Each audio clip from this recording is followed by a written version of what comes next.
दोस्तों, आर्टिकल 370 हटने के बाद केंद्र सरकार ने विशेष ध्यान जम्मू कश्मीर पे दिया है, जिसके तहत यहाँ की विकास कार्यों में तेजी आई है।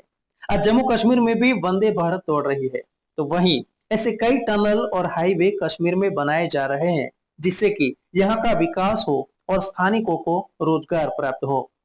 पर्यटन स्थल में ज्यादा लोग आ सके एवं यहाँ के उत्पादों को पूरे साल देश भर का बाजार मिले, इस हेतु हाईवे को सुगम और बेहतर बनाए जा रहे हैं। और उसी के तहत हाल ही में प्रधानमंत्री नरेंद्र मोदी ने जम्मू कश्मीर के गांदरबल में जेड मोड टनल का उद्घाटन किया है। Srinagar Leh highway national highway 1 पर बनी 6.4 किलोमीटर लंबी डबल लेन टनल श्रीनगर को सोनमर्ग से जोड़ेगी। बर्फबारी की वजह से यह हाईवे 6 महीने बंद रहता है। टनल बनने से लोगों को ऑल वेदर कनेक्टिविटी प्राप्त होगी।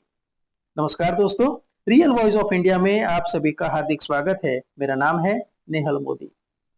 श्रीनगर लेह हाईवे पर गगनगिर से लेके सोनमर्ग के बीच पहले 1 घंटे से ज्यादा समय लगता था। इस टनल के कारण अब यह दूरी सिर्फ 15 मिनट की हो सकती है। सोनमर्ग कश्मीर का महत्वपूर्ण टूरिस्ट स्पॉट है। पिछले कुछ सालों में यहाँ लगातार पर्यटकों की संख्या में इजाफा हो रहा है।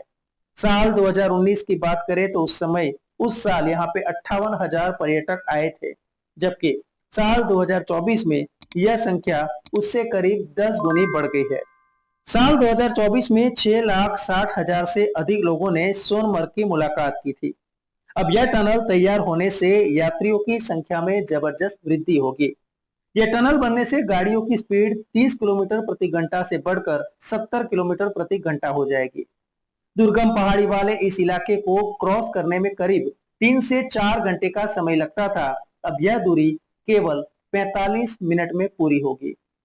टूरिज्म के अलावा देश की सुरक्षा के लिए भी यह प्रोजेक्ट अहम माना जाता है। इससे लद्दाख तक सेना की पहुंच आसान होगी। यानी बर्फबारी के समय जो सामान सेना को एयरफोर्स के विमान से ले जाना पड़ता था, अब वही सड़क मार्ग से ही कम खर्च में पहुंच सकेगा। मतलब कि देश की सुरक्षा हेतु भी यह टनल काफी महत्वपूर्ण है। जेड मोड टनल 2,700 करोड़ रुपए की लागत से तैयार हुई है। हम आपको बता दें कि इसका निर्माण 2018 में शुरू हुआ था। टनल 434 किलोमीटर लंबे श्रीनगर कारगिल लेह हाईवे प्रोजेक्ट का एक हिस्सा है। इस प्रोजेक्ट के तहत 31 टनल बनाई जा रही है, जिनमें 20 जम्मू कश्मीर में और 11 लद्दाख में है। इस प्रोजेक्ट को तैयार होने में क्या क्या अड़चने आई, वह भी हम आपको बताते हैं। दोस्तों, इस टनल प्रोजेक्ट की शुरुआत 2012 में हुई। बॉर्डर रोड ऑर्गेनाइजेशन को इस टनल प्रोजेक्ट दिया गया था, लेकिन बाद में यह प्रोजेक्ट प्राइवेट कंपनी को सौंप दिया गया।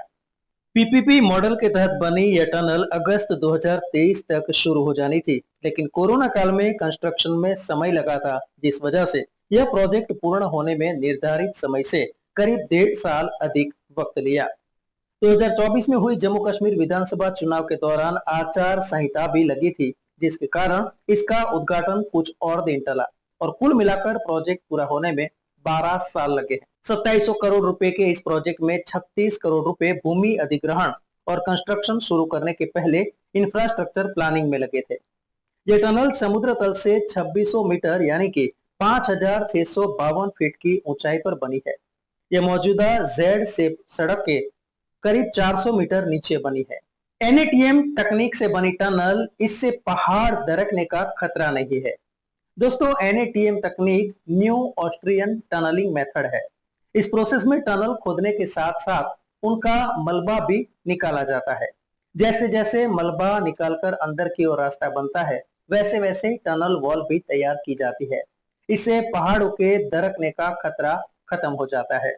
एनएटीएम तकनीक में टनल का काम शुरू होने से पहले पहाड़, उसके आसपास की जलवायु, मिट्टी की जांच की जाती है। अनुमान लगाया जाता है कि टनल प्रोसेस में एक समय में कितनी मशीनरी और कितने लोग अंदर काम कर सकेंगे, जिससे पहाड़ के बेस को नुकसान न पहुंचे और हादसा की स्थिति पैदा न हो। 2028 में यह एशिया की सबसे लंबी टनल बन जाएगी। दोस्तों, जेड मोड टनल के आगे बन रही जोजिला टनल का काम 2028 में पूरा होगा। इसके तैयार होने के बाद बालताल, कारगिल और लद्दाख को ऑल वेदर कनेक्टिविटी मिलेगी। हम आपको बता दें कि अमरनाथ गुफा जाने के लिए बालताल होकर गुजरना पड़ता है। दोनों टनल के शुरू होने के बाद इसकी कुल लंबाई 12 किलोमीटर हो जाती है। इसमें 2.15 किलोमीटर की सर्विस लिंक रोड भी जुड़ जाएगी। इसके बाद यह एशिया का सबसे लंबा टनल बन जाएगा। फिलहाल हिमाचल प्रदेश में बनी अटल टनल एशिया की सबसे लंबी टनल है। इसकी लंबाई 9.2 किलोमीटर है। यह मनाली को लाहौल स्पीति से जोड़ती है। चीन से लगी लाइन ऑफ एक्चुअल कंट्रोल तक सेना के लिए रसद और हथियार पहुंचाने में दिक्कतों का सामना करना पड़ता है। बर्फबारी के समय आर्मी पूरी तरह से एयरफोर्स पर निर्भर हो जाती है। दोनों टनल प्रोजेक्ट के पूरे होने से आर्मी कम खर्च में अपना सामान एलएसी तक पहुंचा सकेगी। साथ ही चीन बॉर्डर से पाकिस्तान बॉर्डर तक बटालियन मूव करने में भी काफी आसानी हो जाएगी। दोस्तों, मुझे उम्मीद है कि यह वीडियो आपको पसंद आया होगा, तो आप अपने इसे लाइक दीजिए, चैनल को सब्सक्राइब करें। धन्यवाद।